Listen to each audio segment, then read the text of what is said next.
Come on in. It's Star Wars News Net Live. It's Thursday night, 10 o'clock Eastern Time.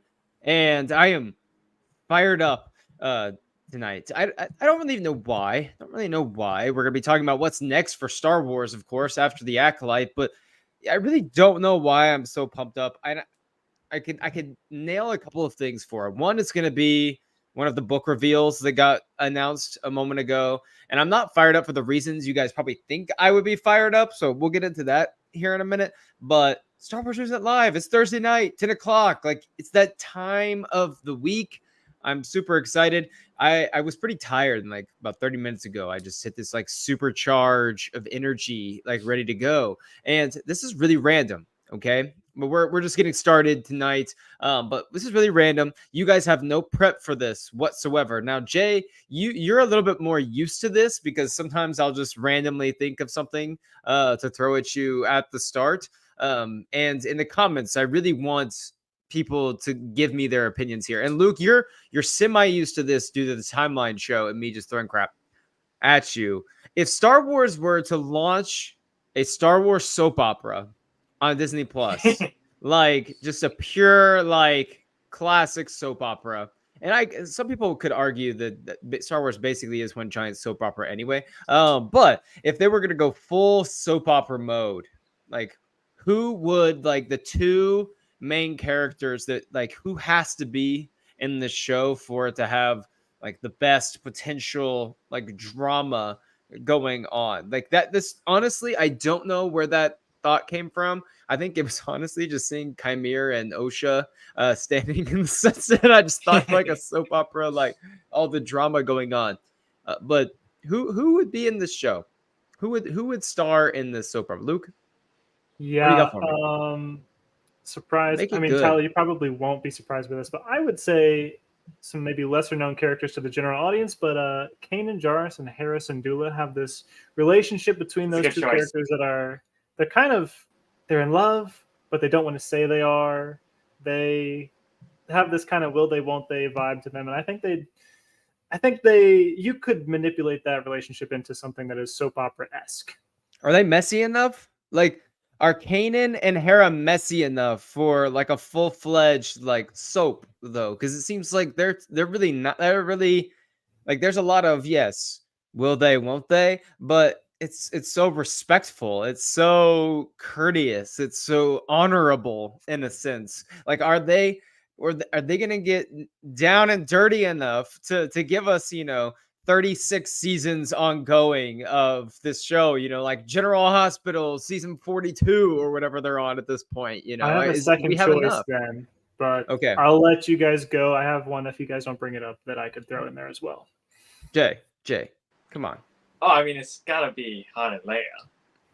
Because, like you said, I mean, if this, like soap operas go on for a while, and these cast members stay on these shows for a lifetime. Mm-hmm. So if you're gonna have a Star Wars soap opera, I mean, Han and Leia are the two prime examples, and not only that, but they have an entire lifetime of a relationship that can be filmed and that they can put out on a daily basis. So that well is never going to dry out if they do that. Give me the Han and Leia. Jay wins. Sorry, Luke, you lost. Jay won this round. Like, I'm just thinking about like all the possibilities there. I was gonna say Han and Kira maybe.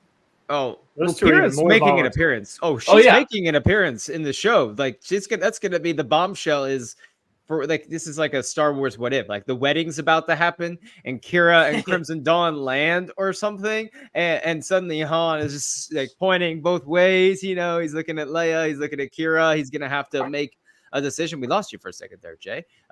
Anyway, Jay's back. So here's my other question. We're doing if like we're getting the most drama out of Star Wars, like Han and Leia makes sense, but if we're really getting messy, like Anakin, right? Like Anakin, Padme, any other potential Rush Clovis, any other potential attractive male senators that are in the sphere of Coruscant, like there has to be something going on there. Or what if Obi-Wan left the Order and went with Satine on Mandalore? and there was just a whole Mandalorian soap opera starring Obi-Wan and Satine, I feel like that has potential too. Potential there. I would tune in. You got me. I'm glad. I'm glad. So, thanks for joining in Star Wars Newsnet Live. Today's main discussion that we're going to get into here in just a little bit is pretty interesting. I'm excited to talk about this. Miguel and I recorded a podcast today, actually, that branched off a little bit from this. So I think our discussion today is really prevalent because it'll lead into some what we talk about in the Monday show this week. And we're really going to talk about what's next for Star Wars, what's next for the Acolyte. And our answers could be very different because I think that what's next for us might be different than what, Lucasfilm's actually going to do, like in terms of maybe what's best or what's worse, like for Lucasfilm. And so I want to hear your guys' thoughts on that. We're going to talk about, does the Acolyte deserve to be renewed? Should it be given a second season? What would that look like? And if Star Wars, or has Star Wars decided we're going to go a completely different direction? And if they do go a completely different direction, is that justified? Is that worth looking at? And I think I actually want to examine some of the reasons why we might be going in certain directions that we are. But ultimately, I want to know what you guys want to think. Like you guys, and then whoever's in the chat tonight, what you guys want Star Wars to do going forward. Because there's a very clear template and outline for the future in terms of, we know there's feature films and certain shows that are already in progress. But beyond that, we don't know, and we still don't know some of the order of those things. But first, before we get into that, there are a few announcements that dropped just like an hour ago, and So I gotta very say, recently. these are going to be live reactions because I don't think I've been online in hours, maybe even at all today. So, So we'll start with one that's been out for a couple of days. Then the Star Wars, Darth Vader and the main Star Wars, run is coming to an end at 50. And the first thing that they've announced for like the future is this Star Wars Insurgency, which is basically the Battle of Jakku Insurgency Rising, like the final battle of the Empire. And this is going to be like a 4. And Jay, you can correct me if I'm wrong here, but I believe this is like a 4-part series. They released the covers for the first 4 essentially already, or the 4 issues. And it's unclear at this point, like, if this is a launching pad for the next giant wave of Star Wars comic publishing, or if this is just going to be just a short, fun run. What were your guys' first thoughts here? Seeing that we're going to get like the Battle of Jakku here in the comics, and also kind of see the very end of the main, Imperial force before we dive into, I guess, the time of the New Republic. Jay, goes to you. I thought that these are interesting. Yeah, I thought those are interesting announcements because, I mean, like you kind of alluded to, Tyler, the Battle of Jakku isn't anything really new, especially in the literary world. I mean, we had Star Wars Lost Stars, we had the Star Wars Aftermath novels, we had so many games, the Battlefront games, even Star Wars: The Alphabet Squadron novels. Right. Those three that trilogy is one of my favorite trilogies of Star Wars books ever. And so it was interesting to see that we are getting these. That's a main time period, at least for now, that they seem to be focusing on. I am interested because I think it's a really cool time period that still hasn't been fleshed out all that much yet, and I kind of want more of it, of course.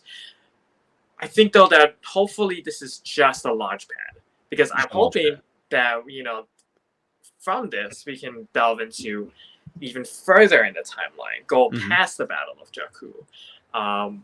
Further in the timeline as in you want just early stages of the New Republic, or further past the timeline as in past where we are in the Mandoverse, like after Filoni's movie, and we're gonna go just completely in the future area.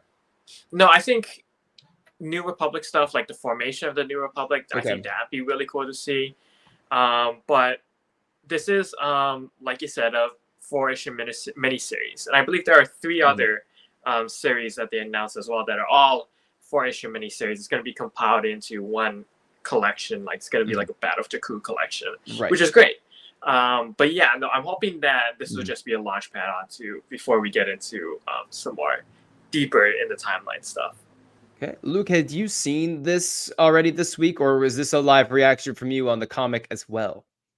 I had seen this. This has been out for a day or two, and I'm excited for this. I have just this year of 2024, I finally have started reading comics in general, and so I've really only been reading. I caught all the way up on the High Republic. That has been really cool stuff there, and so I was all the way caught up there. So I decided might as well start with everything else Star Wars has to go. So I completed the 2015 run of Vader, of Star Wars, of Dr. Aphra.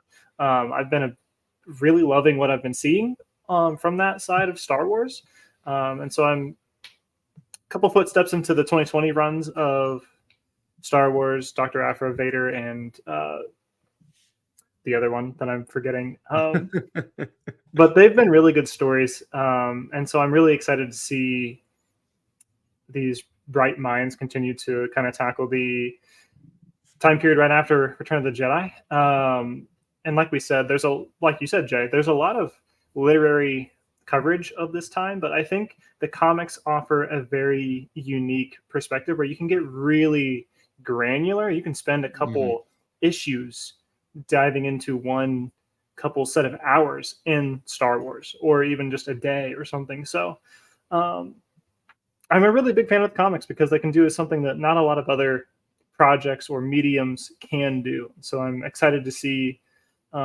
Again, I'm hoping this is kind of a launching point to keep going. Like you said, Tyler, I'm hoping we get past the Mandoverse at some point. I don't know how many issues it's going to take to get there, but I would love to just keep filling the timeline out.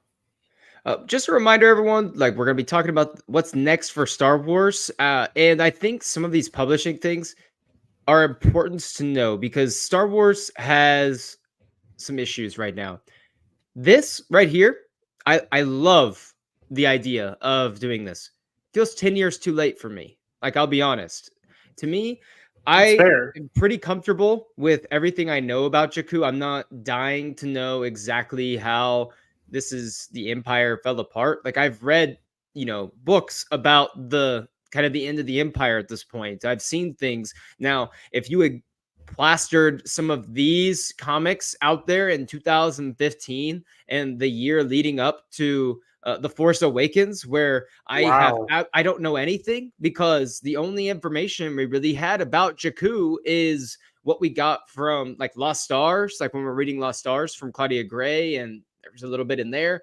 We don't know anything, but if we're getting like these Luke Skywalker, Han, Leia stories about how the Empire completed, and then for some fans who are going now to that planets to start off The Force Awakens, to me that feels like a problem Star Wars has had for a while, which is maybe just being a little too late on some of these things and not necessarily innovative. To me, I will say this: I will read these and I will reserve judgment on them for what they are when they come out.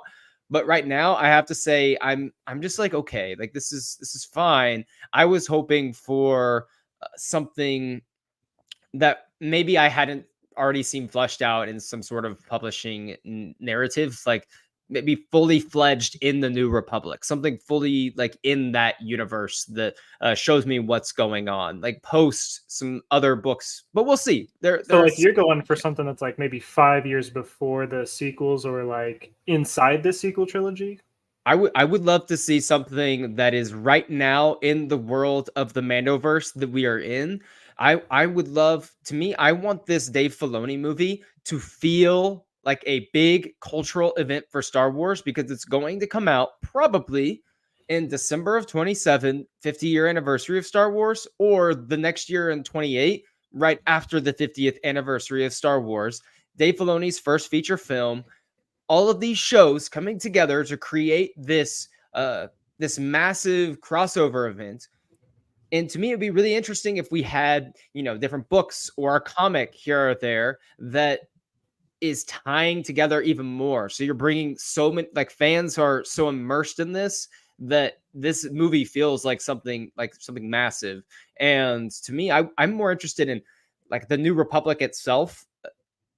because we've seen it through the lens of like Mando and Ahsoka, but there's a chance to build into new characters, and we've seen, and I just don't know if this is just something I'm super interested in right now. It just feels 10 years too late for me. That's that's kind of what it is. Let's keep going though. I know that Jay's gonna want to talk about this real quick. We don't have to spend too long on the rest of these, but Star Wars Outlaws, like the Art of Star Wars Outlaws book, was announced today. Obviously, we don't need to talk about this book itself, but we're getting close to just a couple weeks out from the release of this game. Jay, I'm sure you're going to be, spearheading the charge for us at Star Wars Newsnet in terms of like reviewing this game and giving us some deep dives when it comes out. That's certainly your area of expertise. So I just want to get two quick things from you. One, how excited are you to be a couple weeks out from Star Wars Outlaws? And two, were you or were you not the person that leaked the game, like on Reddit or whatever? I saw that there were all these leaks. Can you confirm or deny your role in that? It wasn't me. My hands up. It wasn't me. It had nothing to do with that. Yes, no, be careful out there, guys, because some Star Wars Outlaws spoilers have leaked. I believe it was like the first 10 or 15 minutes that leaked. But yeah, no, I mean, it's always good to come into these things fresh and without it's actually wait till you get it for yourself, of course, and of course these are legal too. But I'm a little trepidatious regarding Star Wars Outlaws. Because they did release a 10-minute gameplay demonstration about a week ago, where it was Kay and Nick's on Tatooine. I saw it and I was like, it looks okay. And so I pointed out, I did the write-up actually for that up on our website.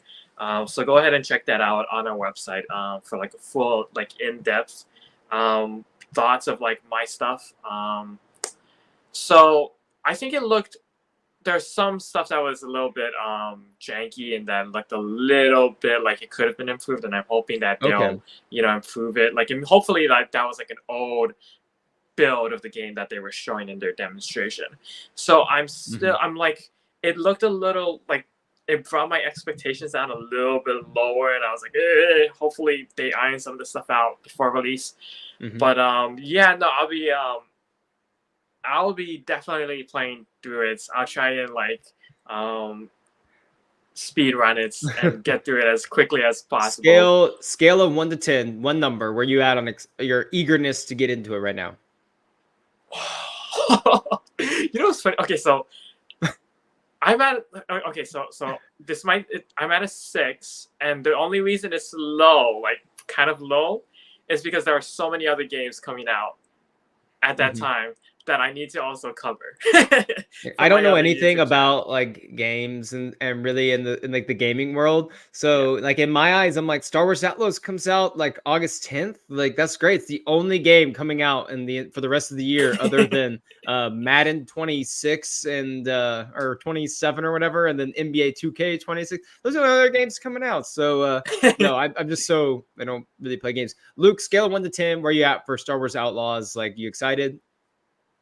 I am excited. I don't think I will be personally purchasing right off the bat, because in my era of where I am in my life, I kind of don't play video games a ton anymore. I definitely used to, but I probably won't be buying this upon release. But I will definitely be checking out people who are streaming it, people making videos of it. So I'm really interested in the story that's going on here. So I'm really going to be checking this out and paying attention. I'm excited for it. I feel numerically, you're more of a buy. Let's put it at a 7.5. I'm excited. Okay. You're more of a buy. As after it settles down, you're okay, I have a stretch of 5 days, and then I'm gonna buy it, and I'm gonna just devote some time these 5 days. But you got so much going on right now. I know you got a ton going on. So let's go ahead. A couple publishing initiative things came out today. It's from the Star Wars website. They announced an Acolyte publishing initiative, which is interesting considering this is a live reaction for you, Luke. Yes. Oh my god! You didn't know these things. So They announced like 4 books, I think. It was like 4 or 5 books regarding the Acolyte. There's some comics regarding characters from the Acolyte. There's 2 books coming out. We have this one right here, which is titled Wayseeker from Justina Ireland, getting to take over once again her character of Vernestra Rose, set 20 years before Star Wars The Acolyte. Is going to feature Vernestra and Master Indara. And then the second novel, which will be written by Tessa Gratton, who wrote Temptation of the Force, which is one of my favorite Star Wars books of all time, will be writing the YA novel, young adult novel, Untitled as of yet, but it will be featuring Jecki and Yord on a team up. So the Acolyte gets those 2 books. There is going to be the art of the Acolyte, and then there's like an encyclopedia, I think, character guide, something like that for the Acolyte. And then there's the Kalnaka, comic that comes out very soon. Now, this is the Vernestra book. The cover is not final, but it's going to be called The Acolyte Wayseeker. And of course, Justina Ireland created this character. Luke's very excited. I'm gonna go ahead. Wow. I'm gonna go ahead and dive into this one real quick. Wow. 2 things. 1, I love Vernestra Rowe. I adore that character. Justina Ireland is the only person that should be writing that book, as far as I'm concerned, when it comes to something Vernestra Rowe set 20 years before the Acolyte. Here are a couple problems that I have. And I mostly have problems. Like I'll be honest, because is this I'm sure this book has been planned for quite some time. Like I'm sure it has. But I wish I was going into this book excited to see like the backstory of what's to come. Instead, this book to me feels like a damage control book for the character assassination that took place in the Acolyte. And I don't even mean that Vernestra is not allowed to change. It's more of Vernestra is so boring until the finale, and then we don't have like much reason for her characters. And then Leslie Headland in an interview recently said, you know what, if I had to do this over again, I'd really love to flesh out Vernestra Rowe's character a little bit more. We didn't really get into those stories. And I'm thinking to myself, she mentioned like she could only do what she could with the time she was given, which is like, why are we forcing this character in there if we don't have enough time to tell that story? And 2, why is Vernestra, once again, why was Vernestra Rowe so important to this story that we had to include this one character from these books and put her into the show? Something that I still do not understand after an entire season. And we may never understand because we may not get another season of this show. And this book to me just is going to feel like damage control. I'm going to go read about Vern using her light whip to slash Chimera on the back for a few times and send him on his way when he turns to the dark side. And I'll throw the floor to you, Luke. I feel like you're itching to say something over there, but I'll say this. I will be pre-ordering. I hope to review this book when it comes out next summer, because I definitely want to be one of the first people to get their hands on the Vernestra Rowe story. But I just am still suffering from frustration over the way the character was written, and the justification that I feel like was given in the interview didn't feel like it satisfied me as someone who loves Star Wars publishing and those books. I think that's really fair. And I know that all of this is coming from like a place of like, you love Vernestra so much. So like, this is all very constructive. And so I get that. And honestly, I think we're both feeling the same way. Like, I don't feel the opposite way of you. Like, the Vernestra that I've come to know and I'm loving in my Temptation of the Force book right now, I'm like 100 pages left. I've loved this character so much. And yeah, I didn't feel I forgot to check in with you this week on that book. Oh my God. I forgot to check in with you on where you are in your reading. Yeah, I haven't texted you in a bit, so it's on me. But the character that I've come to know in this publishing initiative didn't feel like the one that showed up on screen. And so I guess I choose the optimism route, and I'm like, okay, maybe Justina Ireland will help me feel even better about this in this book. I wish that I didn't have to have this book to maybe get some answers or get some closure Right. on that. Maybe it could have. I would have preferred the show to have done the work that maybe the book is going to. But I think we're getting a book that is going to. I'm with you. Like, I'm gonna pre-order this. I'm gonna be reading it. Like, I'm gonna eat it up. But yeah, it's interesting that it feels like it could be construed as damage control, like you said. So it's interesting. Love a good damage It's control really, really interesting. book. Jay, what do you got to say for the Vernestra book? I know you're not a big Vernestra fan, so I want to hear less on like the excitement or interest in a Vernestra book, but what are your thoughts on the Acolyte just finished? They obviously felt really good about the Acolyte before it came out. Obviously, there's a lot of things that have happened since, so they've planned for this initiative, for a while. So what are your thoughts on them dropping? There's a lot of. It's the first show in Star Wars to get novels and books to like kind of be for those characters, like directly tying to their show. So what do you think that tells you about, maybe what the future could be for, the show or characters we saw in this show? Yeah, I mean, that's a interesting question. And, of course, we're going to get into it in a moment. I'll be honest with you. Like, I think this almost might be, I'm not so sure, of course, but this might be like a negative sign of what's to come. And maybe this might be their way of saying, oh, maybe let's not do another season, but maybe let's just tell these stories through the books and the comics. I don't think so. I think that okay. This is because I think that these people, we knew they were going to be on this panel for a while. Yeah, that's true. I'm sure that they have had this in the works for a while. Yeah. Heard some rumblings in certain conversations that there have been a few stories in the works for certain things. Sure. So I don't think it's like necessarily a reaction to that. In terms of this being an omen, I don't disagree with you. Like, this could be an omen that, like, hey, get used to this though, because the stories you're looking for might just be coming from this. I do think this has been planned for a while, but I agree with you. It might end up staying that way though. Unfortunately. Okay, two things, and then we'll get into the main topic for tonight. One, I thought the art of the High Republic Volume 2 was pretty interesting to look at, and there's the Jedi are wearing armor. I thought that is pretty interesting as well.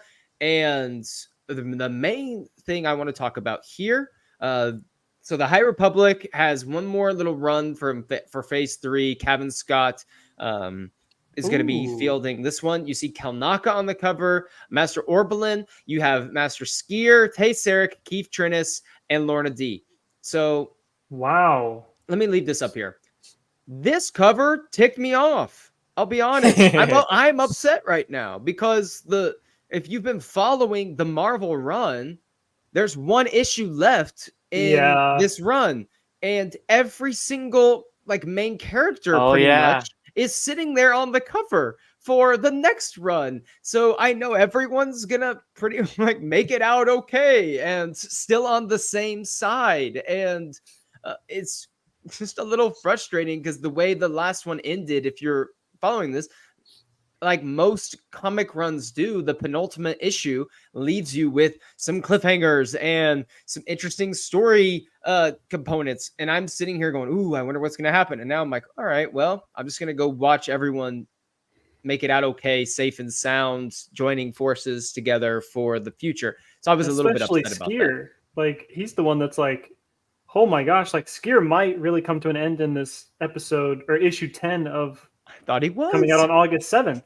And here I'm with or Tate Sarek, who's been around for 3,000 years, and I thought he was fine. Nope, he's still going to be kicking in the next one. But Jay, have you been following the comic run too much? I haven't actually. The High Republic comic hasn't really been something I've been so interested in. Mm-hmm. I do the High Republic Adventures. I like that. Okay. For sure. Kevin Scott stuff, it's kind of hit and miss for me. But yeah, no, I mean, hearing you talk about that, I'm like, well, yeah, it's like that's comic solicitations, right? Yeah, they gotta advertise what's coming up months ahead of time, because that's the only way comic book stores can order these comics and put it on shelves. But I do agree with you. Like it's such a common thing now. It's just like and then it's like when they announced Tempest Breaker, the audio drama Tempest Breaker comes out in November, December, and like they announced that months ago. December 3rd. Yeah, and they announced that months ago, and Lorna D and Keith Trennis are right there on the cover. Right after they announced, like right after the issue came out, where Lorna and Keith are kind of going at each other in the comics. And I'm like, okay, they're gonna team up here, and so it kind of ruins some of the story components. It's the art of comics nowadays, and doing this. I am with you, Jay. I think the High Republic Adventures is actually the better, like, comic run, to be honest. Like, I kind of like, just in terms of, I gravitate to the characters somewhat equally, depending on what arc we're going in. But I think just visually they look like they're just, I think, much more fun to look at, like the Adventures ones. All right, so let's dive into the main topic of the show tonight, because we have the Acolyte. So what's next? And this is a loaded question.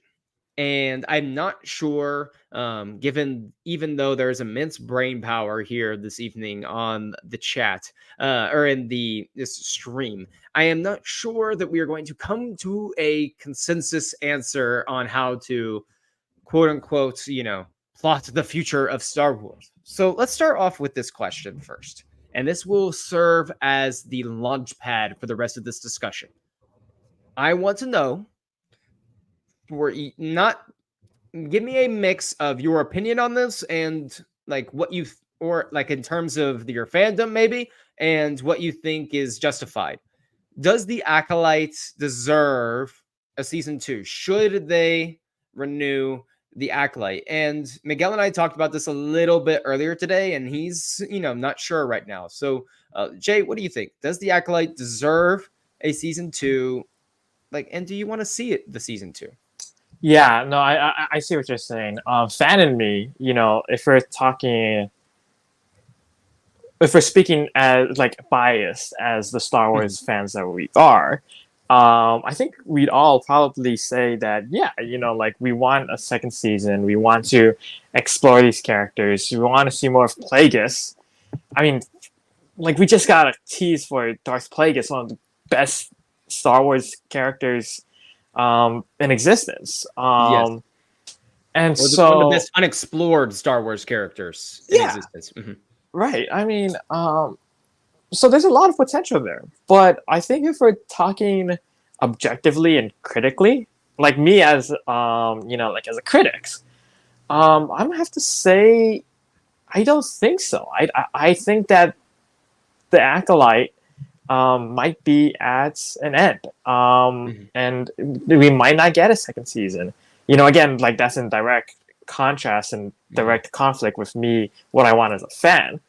But I think if we're looking at the overall, like response from the show, and if we're looking at how Disney and Disney is trying to pare back. We've had comments from CEO Bob Iger saying they want to scale back and they want to focus more on quality versus quantity. I think if you look at the Acolyte, and maybe even like I wrote about this on the website as well, talking about Skeleton Crew, but this is going to be a pivotal year where, depending on the success of the Acolyte and Skeleton Crew, that's going to be affecting the course of Star Wars going forward as a whole, I think. And so, I think if Disney does want to pare back, I think the Acolyte and Skeleton Crew, even the Skeleton Crew, even though we haven't seen it yet, I think those might be on the chopping block. I don't really think Skeleton Crew will factor in too much to their decision makings, just because I think not that they're, considering it a loss at this point. We just haven't heard anything about it. But I think given like who the target audience is for it, I don't think there was as much at stake. There's not as much at stake there for what they're going for, which is like this like kind of family friendly, like let's get around and watch this around the holidays, Christmas time, Thanksgiving time in the States, things like that. Versus the Acolyte was supposed to be this show that brought in, all the ages, so to speak. Luke, where are you at on this? I'll try to do Jay's format, like as a fan and then as a critic. As a fan, I definitely want season 2. I feel like we wrapped up season 1 enough to feel like we had a story there, but we also gave enough launching points that I feel like season 2 absolutely already has like legs. Like, I don't know if legs is the right way, but like there's already things that are like launching points into season 2, like this. Yes. OSHA and Chimera at the end there. May back with Vernestra and the Order. There's things that aren't completely resolved that I would love to see followed up on. I would enjoy seeing another season of explored, finished, Plagueis stuff. And as a critic, I kind of heard an interesting take on this a little earlier that I kind of agree with. It certainly drew in a lot of engagement, we'll say that. Like a lot of people are talking about the show, good or bad. And I think trying to get I'm in finance. I work with a lot of numbers every day. And so I think if these numbers are getting up to like the CEOs of these Disney and all these places that are just looking at money and numbers, I think that they can have enough ground to stand on to do a season 2, even critically. Like, I think it pulls in enough people to talk about it. I don't think that Bob Iger cares if people aren't having a good time or tweeting bad tweets about it. I think he's seeing it's getting a lot of engagement. I think if we do a season 2, we'll get more engagement. And I think it's gonna get a green light as far as a critically acclaimed goes. But that's just me. I do not want to squash your optimism, Luke, but okay. So Nielsen's you don't have to worry about numbers, my feelings on this show, okay? So like Nielsen's streaming numbers, it was interesting because the show, I don't want to talk about this too much because Miguel and I talk about it extensively on Mondays for Monday's show, but the streaming numbers for the Acolyte are not good, like from what Nielsen's reported. And that's one of the few places you can go to get some semblance of a look at streaming numbers across platforms and shows. Now, you have to take those with a certain like grain of salt because we don't know like how extremely accurate some of these are. Some of these metrics work differently. So like you don't look at those numbers and go, this is exactly like an accurate picture, but they do tell us a lot of things. And one of them is that people are not watching the Acolyte, that it looks like it's by far the slowest streaming show that Star Wars has had. And Star Wars streaming numbers have consistently gone down since season 3 of The Mandalorian and season 2 of The Mandalorian were by far the highest, like consistency wise, and reached the biggest audience. Those are phenomenal. Like season 3, season 2 of Mando are phenomenons in streaming. The Acolyte was a fraction of that, and was, Ahsoka didn't exactly do great numbers overall, and the Acolyte was well below that in terms of number of minutes watched in streaming. And in terms of engagement, I think that, and Miguel and I talk about this, but I think you and I live in like this bubble on social media, like on Star Wars, because we follow so much Star Wars accounts. Yeah.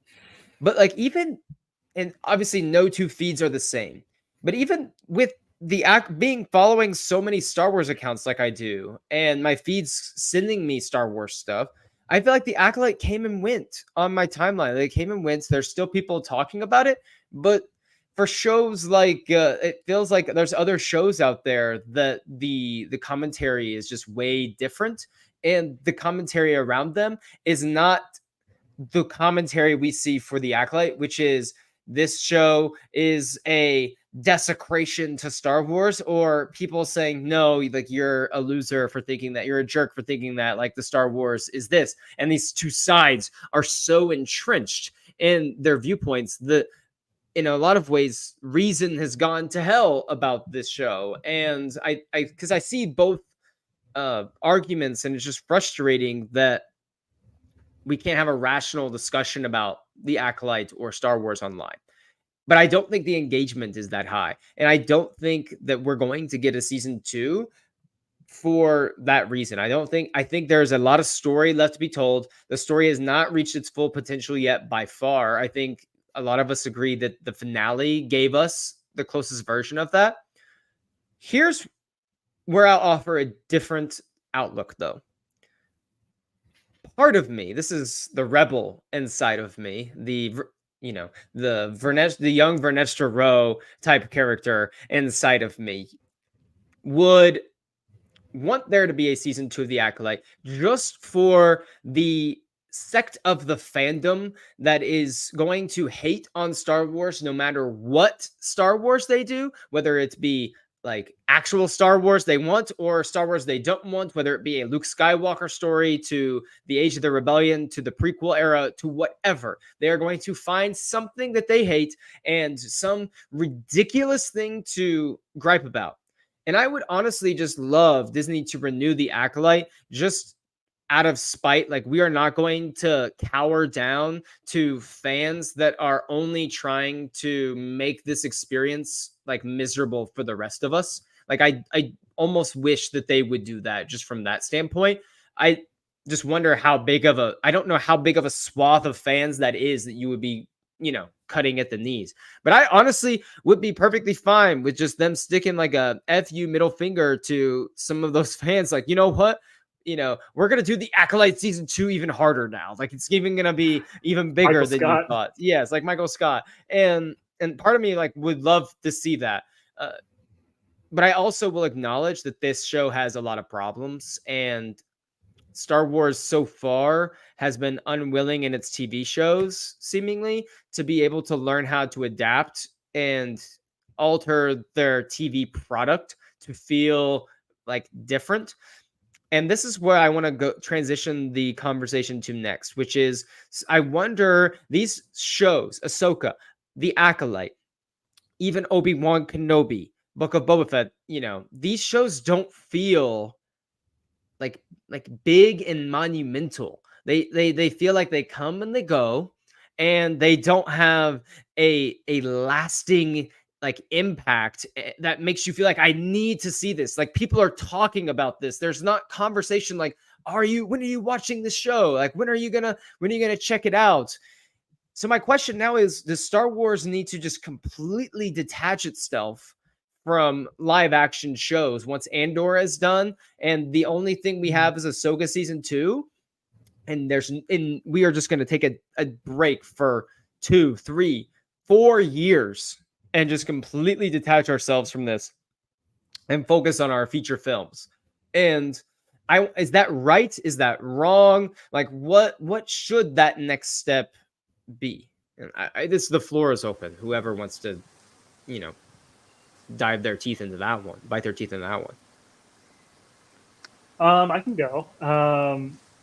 That's a really good point, that like these shows are kind of coming and going, and while I am frustrated with that, I also feel like I don't, and again, it's really hard to get objective points on this because like I'm in a bubble on social media, and I know that like I don't see a lot of Marvel content on my feed. I don't see a lot of other fandoms on my feed. I see a lot of Star Wars. And so I wonder if other fandoms are also feeling this. Like, do Marvel fans see their shows come and go? And I'm just kind of wondering if it's how the times are going. And the problem is that Star Wars is not breaking the mold like it kind of did when it first came into being with George Lucas. It was a trendsetter. And I feel like Star Wars, for good or better, for good or worse, it's kind of falling into the mold of what pop culture is instead of trying to like define it or break it or do something new. And so I think you feel that in the shows. 8 episodes, 8 episodes, 8 episodes, and it's like, when are we going to really do something groundbreaking? I'm with you. Like, these don't feel as monumental as I think they should be. Even with a show like Kenobi, which I feel like had a lot of press for it. It had a lot going for it. They announced that they're bringing back Hayden. Ewan McGregor comes back at Celebration. Like, they had a lot of stuff that they put into that show, and it's only 6 episodes. It was fine, but it wasn't like knocking your socks off, like amazing all 6 episodes. And so, yeah, I'm with you. Like, I don't know what it's going to take. The amount of episodes for Obi-Wan to me is not a problem. The problem feels like that show should have been the show to get every single person that's a Star Wars fan, like every single person buzzing about Star Wars, because you have Darth Vader, you have Ewan back as Obi-Wan, there's Inquisitors, there's Princess Leia. There is so much there in terms of story to be told. And when you watch it, like visually, like, or, tonally, there's just things that feel lackluster. It doesn't feel or look the way that, if I was sitting and watching a Star Wars show, like, oh my goodness. And so I'm with you. But I don't think it's the number of episodes, because you could sell me on a 12 episode show, a 3 episode show. It's about what's like in those episodes that counts. And part of that is the formula they're going for. And like the Acolyte having a 44 episode shows to end, but there's multiple like 26-minute shows, like episodes in between. Like, it doesn't make sense to me what formula we're going for. Jay, help us make sense of some of this. Yeah, I'd love to try to do so. Frankly, I don't know if I can produce all the answers, but Miguel also had Miguel, who we were talking about earlier, and you guys have a Monday podcast coming out soon. He had a really great Sunday piece. Maybe it was like I'm not sure if it was this week or if it was last week, but he's talking about the Emmy nominations, and he's talking about how Ahsoka actually didn't have many great nominations that they were hoping for. That piece prompted the Monday discussion, essentially. Oh, really? Oh, okay. But the other interesting thing about the Emmy nominations, though, was like there were some historic nominations there with like these big shows that got lots of nominations. We're talking Shogun, which got over 20. We're talking The Bear, which became like one of the biggest comedies, if you can call it that. There's debate if like, it got nominated for over 20 nominations, and then people are calling it a comedy. You had stuff like Fallout. It's a TV show that's based off of a video game, and it got over I think 16 nominations. So it's interesting that we are in a period where like television is bigger than ever. Streaming and these shows like Fallout, Shogun, these are great like TV shows, and even House of the Dragon also airing right now as well. And then here you have, like you said, you guys are talking about the Obi-Wan Kenobi, even Marvel.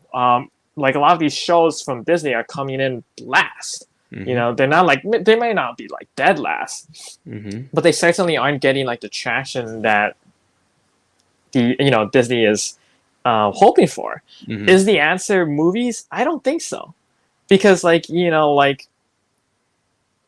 Disney for sure has had a track record of just having trouble launching live action series. Whether you go back to like Haunted Mansion, the recent Haunted Mansion movie, which didn't really take off, and even like you have Marvel movies and Marvel TV shows that are struggling at the moment too.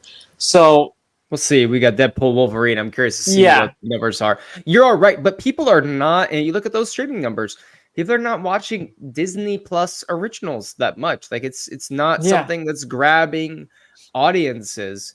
And I don't know if you watch, it's hard to put into words, essentially, what we are witnessing because when you go watch like The Boys or go watch House of the Dragon, Yeah. you know, some of these shows that are fantastical in nature and use a lot of special effects. There's all of that stuff, but there's something grander about the way they look Yeah. and feel than when you watch some of these Star Wars shows. And I'm not Yeah. saying for every episode of Star Wars. Like some of the episodes are really well done and are incredible, but there is like something visually lacking sometimes, and it varies, it seems, from like episode to episode what I'm watching. And we saw like Star Wars and, Mandalorian is incredible. So moving forward, I think movies are the answer. Like I really do. I Okay. think that not just because like do more movies, but from the standpoint of Star Wars has to feel like a big event. And I Yeah. think Star Wars needs to feel like just Grand really grand, but like just the larger scale of Star Wars is so important. And I think films are the answer to that, but I think that can happen in TV. We just need to not reinvent the wheel, but just like go back, take some lessons on what we're like have done right and done wrong, because it's not like a standpoint of Star Wars has done everything wrong in TV. I just think we have too much right now. There's a little bit oversaturation going on in the live action department, where we're going to see, two main, live action Star Wars shows this year. We're going to see a Disney, we're seeing an animated show that came out. We're going to have the animated shorts for May the 4th. And we're going to have likely a Tales of the Jedi, possibly animated show, like short series that comes out. So it's a lot of Star Wars content, just to have in 1 year. Take a break. Let the fans breathe for a little bit. And I just wonder, and we're going to talk about this Monday, but was this the tipping point? Like, is Acolyte like a tipping point for Star Wars moving forward in how we redirect? Because this was the first attempt to do a non-Skywalker saga story for people, and it didn't do well. And people are going to see this on Monday. But I do want to like just put this graphic that Miguel put together. This is incomplete because we just got like the Nielsen just published some ratings today for like show numbers, and the Acolyte was nowhere to be found on some of the most watched streaming shows for the last couple months. It was nowhere to be found for the last month. But just look at kind of just a little bit of what we're looking at for the Acolyte in terms of minutes watched by the millions, and where it ranks amongst some other Star Wars shows. Now this is a little incomplete because the Acolyte, hadn't fully gotten a chance to be fleshed out, but you can see it's the lowest, by far in terms of trajectory early on. But again, this is only through 3 weeks of the Acolyte having been out, so it's not like there was a ton of minutes for them, to watch right away. Anyway, but like for people, on Monday we could dive into that a little more. So let's wrap this discussion up a little bit and let's talk about honestly solutions, but moving forward. So let's answer that question now of what is next for Star Wars. We have the Acolyte now. Like, for you guys, what's like the best move forward? Is it plowing forward and trying to do a season 2? Is it kind of scrapping some of these television ideas? What's marketing look like? How do they reevaluate what they're doing and make Star Wars, relevant again? I can take the lead on this one, because I think for me, I think that I agree with you with the fact that there's so many Star Wars shows out there. I think that it is getting a little bit saturated, and maybe it is time to focus more on quality and not just always producing, like show after show after show. Mm-hmm. So one, I would like them to focus more on that and to focus on quality. And then two, I was just thinking about this when we were talking, but I think that it's time that maybe we've gotten a wider pool and a bigger influx of talents to help to make these shows, like you said, even more grand. Because I think part of the reason why these shows aren't up to par, and then you have all these other shows and other series like House of the Dragon, and even Shogun, so great is that a lot of these people a lot of these talented individuals are gravitating to other places because they know that these places can let them be creative, let them fulfill their big vision. And frankly, I think that, at least for me personally, I'm a little bit tired of seeing some of the same names. John Favreau. We lost you there for a second, Jay. Oh, I'm sorry. Yeah, you said we got tired of hearing the same names. Yeah. Okay. Cool. Apologies, my internet has been a little bit shoddy today. You're fine. But yeah, no, I'm tired of seeing the same familiar names because if you think about it, like Disney has been drawing upon some of the same people over and over again. Dave Filoni, Jon Favreau, James Mangold. And then some of these new individuals, I'm like, even the director for the new the Ray movie. Her name is kind of evading me. Sharmina Bae-Chinoy. Yeah, thank you. I think that like it'd be great to get new talent and new people coming in to help to make like fresh ideas. They tried that with Leslie Headland, and I think that like it was a good attempt. And yeah, I would love to get another season, but I think that, hey, let's get in more people that are big names and that can help to refresh some of these ideas. I want to push back on you for a second. That's fine. And then I'll throw it to Luke. Because I mean, Filoni, he's entrenched now in leadership. Yeah. So like his fingerprints are gonna be on all of these projects.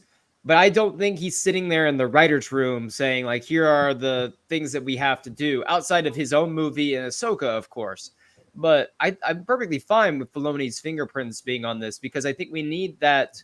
There needs to be some sort of direct tie to George still. And he is that, like, direct tie to George. But I don't really want to, like, there are aspects of The Mandalorian when it comes to Jon Favreau that I think are not great when it comes to some of the dialogue and the act, like the scripts for The Mandalorian. But let's not kid ourselves. Like, Jon Favreau can produce and direct some great stuff, and we've seen that in the past. And Star Wars Disney Plus was at its peak with The Mandalorian, which is headed by Jon Favreau. And then I mean, Sharmina Bae-Chinoy, it's her first ever feature film. Like that's like the definition of bringing a fresh perspective into Star Wars. I mean, we're taking like an Oscar winner for a documentary like film, being a now lead, director for a soap opera space fantasy. Like that screams like big risk taking, in a sense. So and Mangold, like, say what you want about Mangold. Like, I get that he's fresh off of like Indy 5 and there's some of the Jurassic stuff, but I think if we look at Mangold's complete body of work though, and what he's capable of, I think we should be really excited about the prospect of him directing this big movie in Dawn of the Jedi. And look at the directors for Skeleton Crew. I mean, those are big names that they have, coming in. Like we have like Lee Isaac Chung, who just did Twisters, which is a big success. He's directing an episode. You have Bryce Dallas Howard's been around for a minute, but typically people Daniels. Love, what she's done in Star Wars. You have the Daniels that are directing an episode. And so they're bringing on, Dave Lowry's doing an episode. So they talk about big names. I think Star Wars has plenty of those. It just feels like the way in which they are going about writing these shows is the big problem. And, the time that has been allowed and where that budget is going, I think that is more of the issue. Maybe expanding some of these writer rooms is a little bit better. What we need to do, because I agree with you on the Leslie Headland piece that they tried this out with the Acolyte, bringing this whole everything is kind of new when it comes to the Acolyte, and it didn't exactly work out in every instance that they were hoping for. But in terms of the voices being there, they have a lot of voices, and lot of budgets, you know, a lot of budget money that goes up in these big names. But like, like, I don't know. Find me some of these really popular shows that are in like the fantasy world, like House of the Dragon, you know, Rings of Power, The Boys. You know, these shows have massive budgets. The people involved in these shows are really expensive. Like TV developing these things is really expensive, and it's just gonna be that way. Yeah. But like we could while still taking risks. So I want to push back on that just a little bit. Okay, but sure. I get the sentiment. Absolutely. Yeah. Get the sentiment. Yeah. And there definitely needs to be a change taking place for sure in what we're doing. Luke? Yeah, I'll jump in here. And I'm landing on kind of a weird spot for me. But I think it's time to. I think you did allude to this when you kind of really initially set us on this question. I'm going to side with like it might be time to step back from live action television for a little bit, because I don't think we figured out how to do that. I think The Mandalorian is working for the most part, but I don't think Star Wars has found a way to really convert over into the medium of television. It just hasn't gone smoothly. And so I think that it might be time to wrap up what we've got going, and then we'll take a step back. Animation has been really solid for as long as it's been going for Star Wars. I think publishing has been good. I think that we've turned out good books there. Comics have been fine, and movies have been, I think, great. And so I think if we stick to our pillars, we'll be good. And maybe we can reconvene on live action Star Wars here in a couple of years when we can reevaluate on how we can actually convert over into that medium. Like I said, like I'm not sure, you know, it's not what I do for a living, so I'm not sure what the problem is or why it's so hard, but it feels like we keep making 8-hour projects and we need to splice them into a couple different episodes. Let's splice it here. That's a big factor though. So I know that that's something that we've spent a lot of time talking on before, but I don't know, just the way that Star Wars is written, I think it works perfectly for movies, and somehow it just can't. We haven't found a way to get it into live action television as perfectly as we've done it in movies. So I think we just need to take some time away, get back to the basics. And it can be challenging to go from a movie franchise to shows. But I don't want to be the loser that does this, but this didn't start with Disney. This didn't start with Disney Plus. The movies have been struggling from a fan reception standpoint since 2018 when 2017 when the Last Jedi came out, and then Solo coming out just 5 months later. And both, like, Last Jedi made $1 bajillion, but let's not act like that was received well. The divide started then. And then Solo came out and completely tanked at the box office. And then Rise of Skywalker made $1 billion. Rise of Skywalker made $1 billion because it's Star Wars with Luke, Han, and Leia, and the culmination of the Skywalker saga. That's what drug it to $1 billion. And so, you know, I want to say that, you know, there's that. I want to address a couple of the comments that we have here. For sure. So Royal Pino says Disney Plus Hulu needs tentpole shows, so Marvel and Lucasfilm need to produce product for them regardless. So I think there has to be something after Skeleton Crew, Andor, and Ahsoka. I agree. There needs to. Here is what we're saying, though I think we're agreeing on, is that right now, the way the schedule shapes up is that Andor comes out probably early to mid next year and is done by the fall. And at that point, the only other live action show is Ahsoka season 2, which ideally would not come out until fall 2026. And so that is, 2 years away at this point. And so I think what we're saying is we don't want to hear about like the next live action show and maybe being firm on that and them trying to squeeze another one in 2026 right now, because they have the movies. They're going to be just fine. And I'm sure Marvel, they're going to have to figure out a way. Honestly, Disney's going to need to come out with a way to create other products on their platform other than just relying on Star Wars and Marvel to churn out content, because ultimately if you oversaturate that content, you're going to hurt your product, I think, overall. What do you guys think? You agree with that, like, just sentiment there? Yeah, I definitely agree with the oversaturation point. And I can't help but say that word and think about Marvel. I just know a lot of people that were really invested in the first 3 phases, and then they have really fallen off. I know a lot of people that just don't follow anything anymore. So I don't want that to become what people think of Star Wars. So I'm afraid we're trending that way, but yeah, I'm with you on that. Jay, do you have any other thoughts on that? Then I want to get into this one last comment and we'll get out of here. No, I think if anything, that's why you have Hulu. I mean, that's why Disney picked up Hulu. It's because they know that their stuff is kind of running dry with Marvel and Star Wars.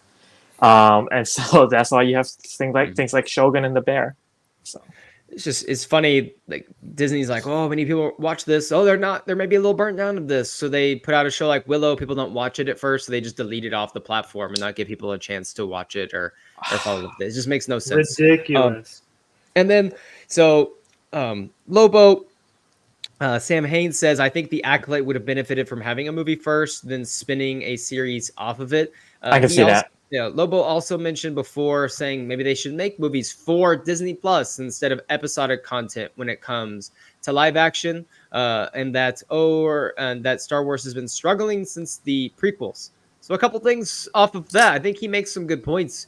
I don't even know if you necessarily should call them like Disney Plus movies, but just saying like a Disney Plus like special, and it's just, you know, a 90 minutes of the Obi-Wan Kenobi. It's just a 90-minute special. Maybe you do something like that where it's like a film, but maybe you don't call it like the Disney Plus movie, because then it feels like Star Wars movies is now cheapened by being on Disney Plus.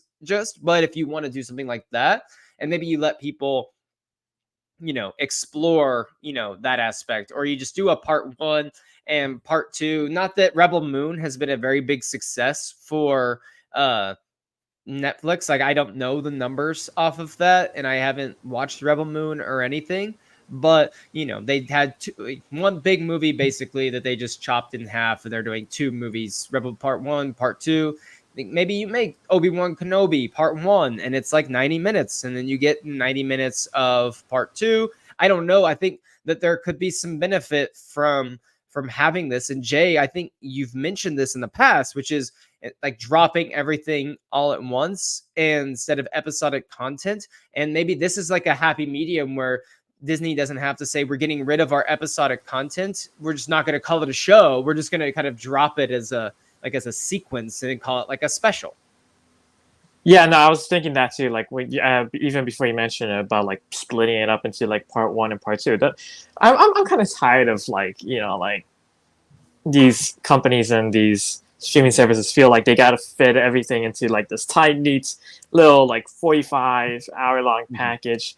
With streaming, who says you have to do that? You know, like, and so that's why I do like some of these directors who say, no, let's make a 3-hour film, or, you know, let's make a series, but then put one half here and then create the second half when it's done.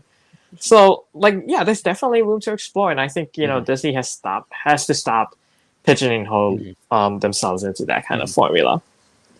Luke, what was the question? It was like talking about, you know, about this idea of like Disney Plus, you know, movies, or having these series specials. Wake up over there. It's only 11:09. You're a young man. You could stay up for another 30 minutes. Come on now. I don't know about that one, but I think this is a way to kind of freshen up the way that we're consuming Star Wars. And so I would welcome it. I think, like I said, like it seems like Star Wars works better when you have a longer format anyway. So, I mean, maybe this could help us out a little bit, converting these good stories that Star Wars produces into something that actually translates into a good end product. So just a mix, like having a mix. Yeah, I would be down to try it. I'm not saying we convert everything and keep going, but like test it out.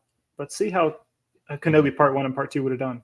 or like just a mix, because some shows work really well with episodic content. The Mandalorian season 1 and 2 is a great example They of do well with that. like of great episodic stories. It's the masterclass for Star Wars right now, just in terms of what they do with those episodes. Now, is all the like the dialogue and all some of that stuff, I will tell you it's not great, but for in terms of what episodic storytelling looks like, that's what they got it. Does a really great job. Andor, for me, very similar. Like I really love the way that they do episodic storytelling. So maybe a mix of that. I will say, in terms of struggling since the prequels, I would love to know what that means, because Star Wars, to me, the hype for Star Wars in 2015 was insane. Every single person I know, was talking about the return to Star Wars in movies, and the hype for The Force Awakens was just absolutely astronomical. And there's plenty of people saying, oh, they just played it super safe with The Force Awakens. I think that was perfectly fine for the return of Star Wars, because I think there was no diminishing in hype level going into The Last Jedi. Like, if anything, it rose, because you had Rogue One come out the following year, and Rogue One was extremely well received. And, for the most part, people absolutely loved Rogue One. And so Disney's early years with Star Wars were phenomenal. Until what happened with The Last Jedi, which I just wonder, what happened. We all saw The Last Jedi conversation the other day, but like since then, it just feels like they've struggled to find their get their swag back, I guess, so to speak. Like it feels like we're almost unsure of ourselves. We're not necessarily knowing what to do, because then Solo happened and they scrapped a whole plan, that they had. And, we'll see what happens. But what do you guys think just in general of, okay, episode 2 did not have the worst love story in cinematic history. Like, there are definitely far worse out there. It's maybe a bit of an exaggeration for that one, maybe in development. But what do you guys think just in terms of Star Wars, where we started with Disney, where we are now, and then just give us like a little send off here? I think you'd hit the nail on the head. Like, we started off super hot with those first 2 movies, and I think the Last Jedi discourse is something for another day, but I felt like I was really positive on it to begin with, and I see that little intentionally placed Jar Jar on your shoulder. I think that we started off hot, and I think we need to find a way to kind of find that spark again of what we had in 2015. And so I'm looking forward to finding that. I'm willing to give Star Wars the hope I have, and they have my trust that they will rebound, really. Not that they've really fallen off or failed or anything, but I'm ready to get like super hype. Not all the way off. Olympus has fallen to some degree. Yes. To some degree. It's not like, I hate the term people are throwing out. Like, some people, Star Wars is dead. It's far from dead. It's ready to really be. I just don't want to give any ground to those people. Yeah, no, I agree. Jay? No, I think like you said earlier, Tyler, I hope that the movies will spark that joy and that hope and that enthusiasm for the fandom again. But we'll just have to wait and see. We're gonna have a lot of time in between now and when the next Star Wars movie comes out. So I am really excited to see what the future, I guess, of the fandom, has like in store. There's gonna be a lot of talking about that over the next several months, I am sure. My good friend here would agree with me. So I think Mando and Grogu is going to have the perfect place to do this for us. I think that, honestly, like, as time goes on, that film, I think, is going to make more and more sense to be the first one to bring audiences back. But Star Wars has some work to do. Disney has some work to do, I think, to regain the enthusiasm from its audience. I am curious if Marvel is going to have that same problem or not. I've just with Deadpool and Wolverine, because who knows what Marvel is gonna, be able to move on to. Our last comment, and then I promise we'll get out of here. I'm really enjoying talking Star Wars today. We just need an MCU like plan. If they could show direction to where they want to take Star Wars, would be nice. I think we had that though. I mean, I think we had that okay. like in the Sides and Rob Tyler. No, but, go. You know that Investicall, like all those years back? Absolutely, yeah. Yeah, I think that was it. I mean, like I think like if we wanted like an absolute like clear MCU plan, like that was the where they announced Ahsoka, where they announced the Acolyte, where they announced Lando, that was the MCU plan. Lando. I mean, granted, yeah, I know, right? I mean, there's one more recent than that. Which one? Are you talking about like the Celebration one? Yes, absolutely. Yeah. I think Star Wars laid out with exactly what the future of Star Wars is at Celebration, last Celebration, when we had Daisy Ridley come on stage. Yeah, James Mangold, that's true. Dave Filoni, Sharmeen Obaid-Chinoy, the direction of Star Wars is they have 3 films in 3 completely different eras: future, like present in Disney Plus right now, and then the far past. That's the direction. That's the plan. They're going to finish out their run here with Andor. Skeleton Crew was already in the works. And I think that Celebration, they are saying, okay, we have these 3 movies. Obviously, Mando Grogu is going to be kind of this fun little return to theaters. And I think that they're hoping that does really well.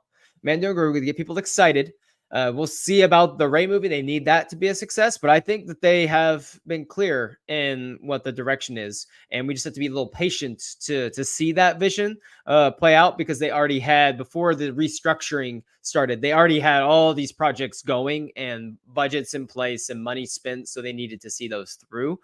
So I think that if one of these 3 things like pops, like whether it's Mando Grogu Filoni verse and they really milk that for all it's worth, or Rey or the Mangold movie, I think we could see how Star Wars is reinvigorated in, one of those 2 completely opposite ends of the timeline, spectrum. Luke, final words on Star Wars films and the future of Star Wars, and then we'll get out of here. I am really excited for the films. I think the return to the theater does have me excited, and I'm sure once we get a lot closer to those dates of coming back to theater, I'm only going to be even more excited. So I'm on a positive note for these movies. The shows are whatever. We've talked about the shows a lot tonight, but the movies have got me interested, so I'm ready to be excited for them. So that's where I'm at. Make sure you follow us on Apple and Spotify for all of our podcast content. The live show, usually try to get the audio up sometime on Friday morning or just Friday in general. And then every Saturday, you can catch the Star Wars timeline show that Luke and I are doing. This Saturday, I'm telling you, the timeline show is a very niche thing. I get that. It's like our passion project. We're going through every single story in order, as best order we can on the canon timeline. But this Saturday, Jay, I sing a Star Wars kids rock song on the pod. Like I drop the rock music in the background, and I give it. They go the Kubops, as they're called. The Kubops from Kublop Springs, Jay, from Young Jedi Adventures. I give my rendition of their Best Friends Stick Together song. I do my best. I just got some work before I'm allowed to really take the stage full time. Just as good as Bruff himself. I'm not quite on Bruff's level. But also check out the Monday show. Every Monday, I'm joined by someone from the Star Wars Newsnet team to discuss something going on in the Star Wars universe. This coming Monday will be Miguel and I talking about like the relevance of Star Wars. We're going to pull up some charts, look at streaming numbers for the Acolyte and other shows, talk about briefly, what a change of leadership at Lucasfilm would do to help the direction of future projects. We talked a little bit about the upcoming movies and the state of Star Wars as well. So it's kind of like a deeper dive into the last 10 minutes of this discussion, if you're interested in that. I'm interested in that. and Monday will be for you, sir. And then if you remember Paul, who used to come on here and host some Star Wars News at Lives, him and I are having a discussion that Monday nights, which will air the next Monday, and it'll be a conversation on Rey Skywalker, past and future, talking everything we want to know about what we are interested in seeing from Rey's character as we plow forward in the timeline to Rey's new movie. Jay, why don't you tell us a brief little bit about your YouTube channel, Good Games Dude? Yes, I'd be happy to. Good Games Dude is my YouTube gaming channel where I I do video game reviews, I do gaming essentials, and I do video game essays. It's a place where people who are new to games or who are absolute veterans can go check out and grow in their appreciation of video games. Today, I just dropped a new video reviewing Kunitsugami Path of the Goddess, which is Capcom's latest game, and it was a lot of fun. I enjoyed doing that review. So please go check that out if you are interested. Again, that's Good Games Dude right here on YouTube. Mm-hmm. Last week, if you missed this Monday's show from a few days ago, Luke and I talked about the future of Star Wars animation. We gave the 3 projects we think are most likely to be seen for the next Star Wars animation show. And then we gave our wish list. We gave our 3 wish list show ideas. Luke, I would say that was a fun show. That was a fun show. I had Luke, a lot of fun making that. Mm-hmm. Luke, any final notes on some timeline show or Monday show things you want to talk about before we get out of here?